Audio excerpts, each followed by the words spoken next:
that went to receive for himself a kingdom. No, that's not where my foray is going to.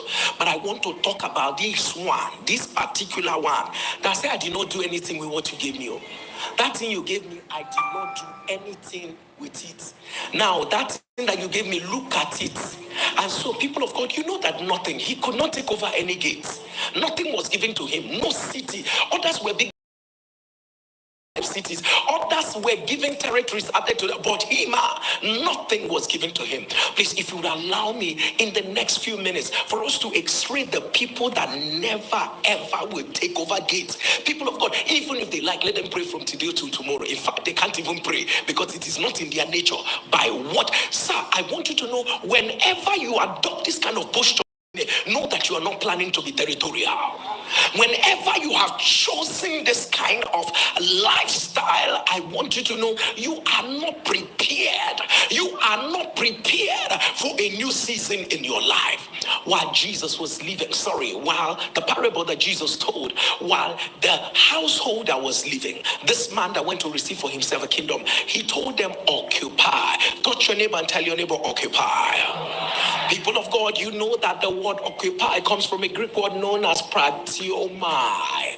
Pratiomai, people of God, which means be busy, which means walk laboriously, which in other words means take charge, which means don't let anybody take your place. So when he was saying occupy, sir, let me even begin by letting you know the word occupy, when I say go and occupy my house, what does it fundamentally present? Huh?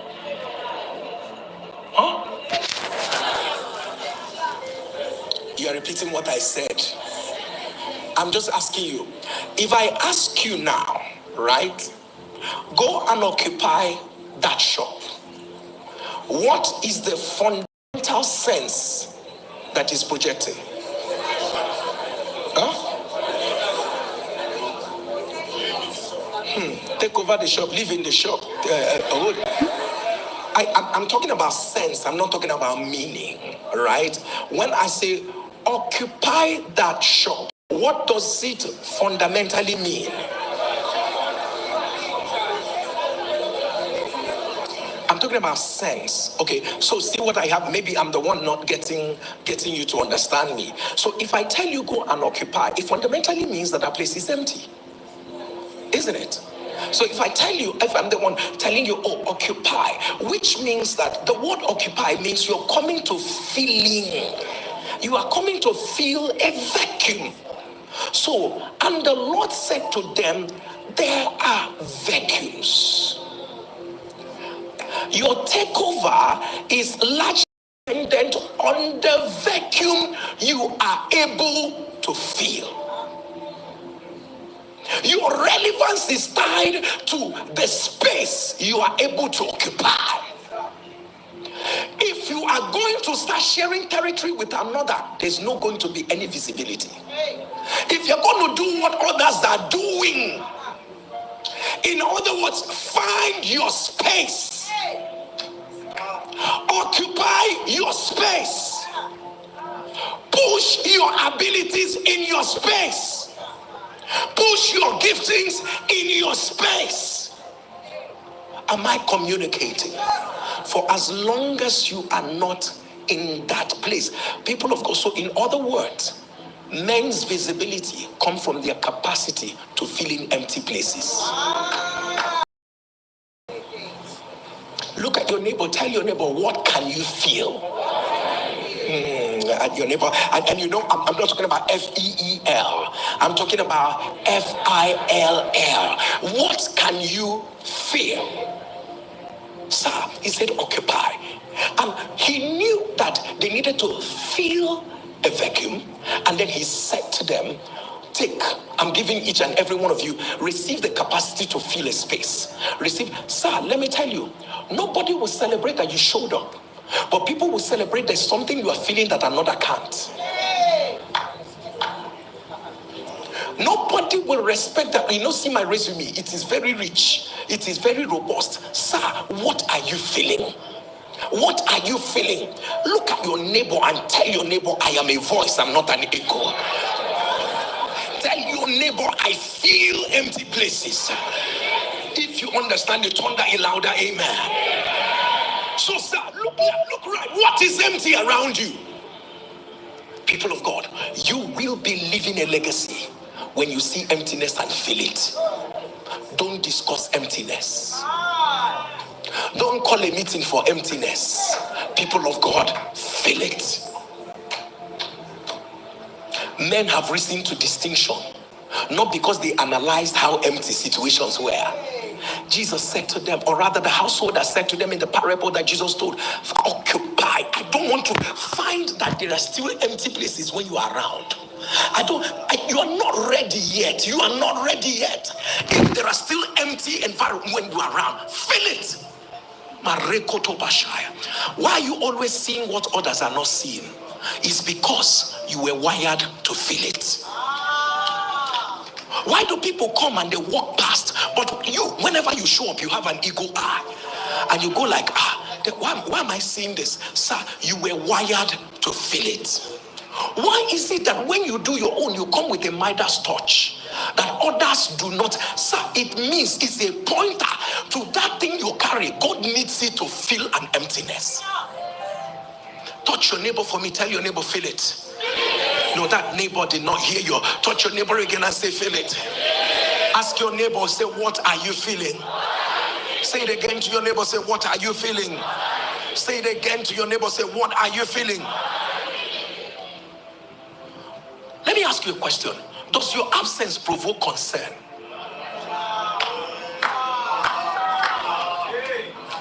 If your absence does not provoke concern, auntie, uncle, you're not occupying. This occupy means that I am here. So if I live here, everybody will notice that here is empty. If things can still move on well without you, you were not needed in the first place. Am I communicating? Look at your neighbor and tell your neighbor, occupy. Tell your neighbor, I beg you, occupy.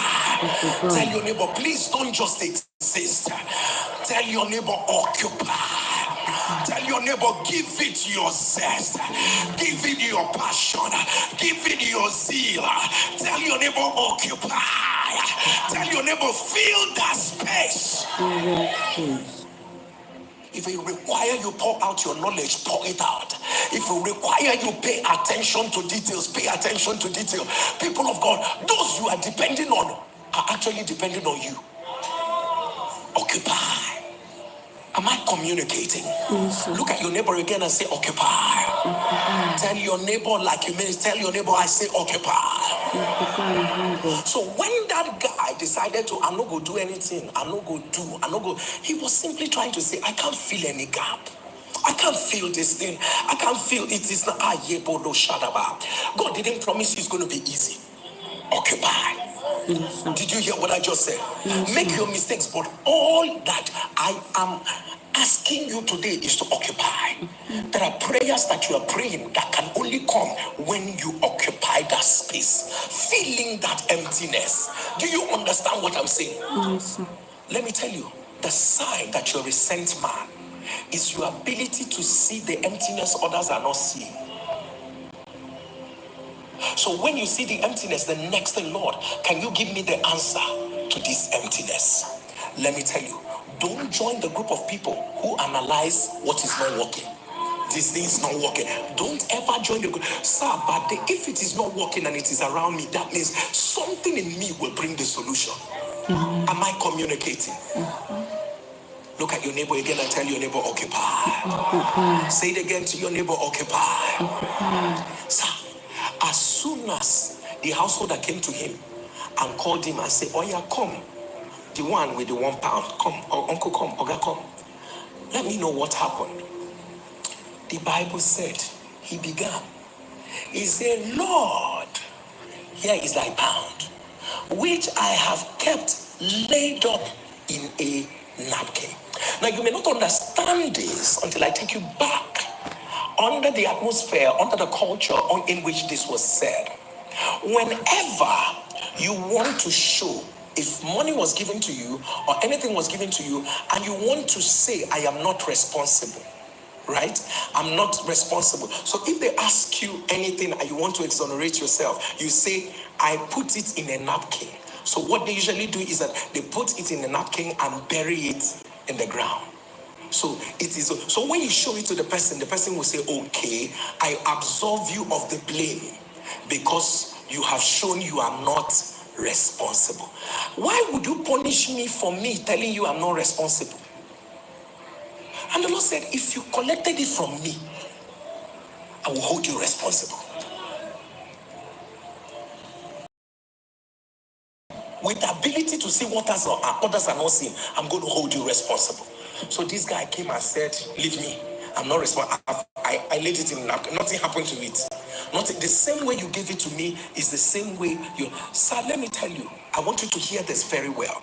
The Bible said when the master came to reckon with them, I want you to watch the usage of the Bible. The Bible, how much each one has gained.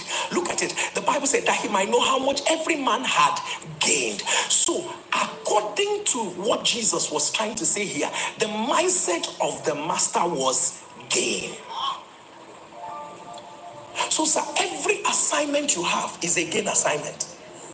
How do I add to what I already? It's a gain mindset. I'm not going to tell stories that I lost. I'm not going to tell stories that it didn't work. I'm not going to tell stories that this is the answer.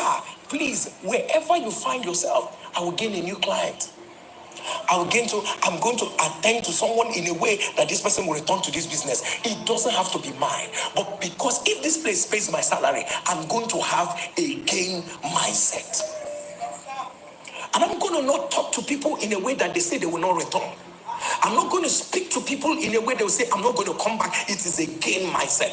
If I am writing an email for my company, I will write in a way that the person who is going to receive that email, as he's receiving it, he will know there's somebody who has sense in this business.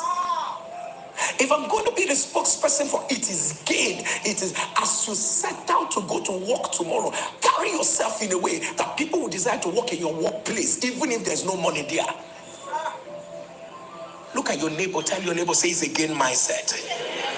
I want you to say it again like you mean it, say it's a gain mindset. And don't forget that he tied it, covered what he had and buried it. But if you look at it literally, he put it in a napkin. That thing that he was given, he covered it. Look at your neighbor, saying to your neighbor, don't cover it. Say it again to your neighbor like you mean it, say don't cover it. Remember, people of God, you're not going to take over the gate in emptiness. You must have something. What did he give you? What did he put in your hands? Tell your neighbor, please don't cover it. Say it again to your neighbor like you mean it, say don't cover it. Tell your neighbor, God has given you something. Tell your neighbor, it must not be covered. Tell your neighbor, you must not cover it. If you understand it, can you turn that louder? Amen.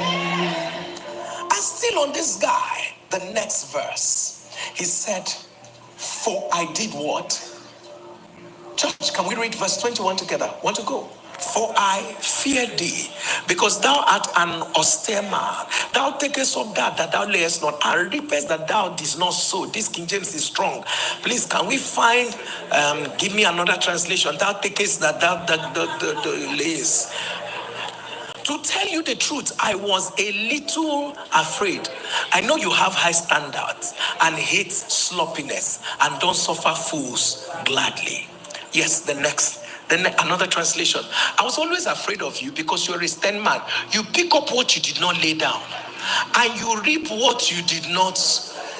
Who speaks to his boss like this? Anyway, I'll come back. You see, I live in fear of you. For everyone knows you are a strict master and impossible to please. You push us for a high return on all that you own, and you always want to gain from someone else's efforts. Right. You know, this guy is I've already said it. I should complain. I would say, you know, this guy is an idiot. He has no business being in that thing. As in, are you kidding me? This is what you're saying about your boss.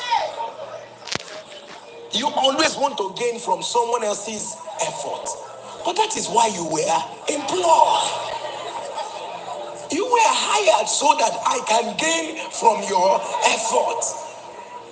But that's not even where I'm going to. Him and his bad mouth is not where I'm going to. Where I'm going to is that he said, for I feared you. I lived in fear of you. Sir, no one takes over the gate in fear.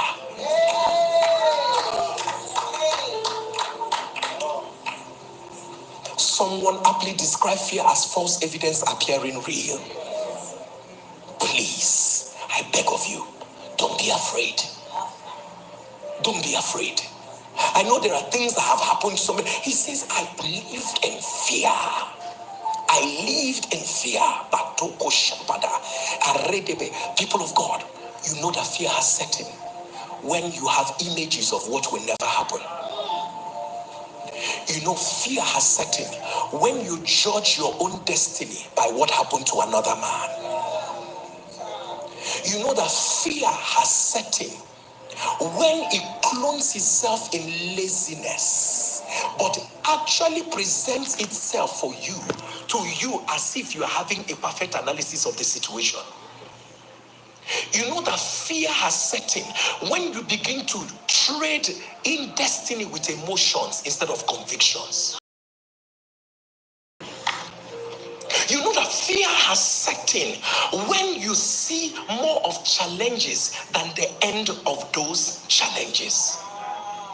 You know that fear has set in when you see through the eyes of the devil's suggestions to you and not according to the faith that you profess. Even fear, I was scared. Madeboro Shakada. Ask yourself one question. If I wasn't scared and did not do some things and made me fear that paralyzed me, that made me not to do some things, who knows where I would have been? People of God, there were things that came to you, ideas that came to you, stop them. You were scared. There were things you wanted to do and the Lord put it in your heart, you were scared. Fear. Those things could not become reality because you were scared. Maleboro Shadabaya. The Lord is my light and my salvation. Whom shall I fear? The Lord is the strength of my life. Of whom shall I be afraid of? Can I say it again like we say on the altar?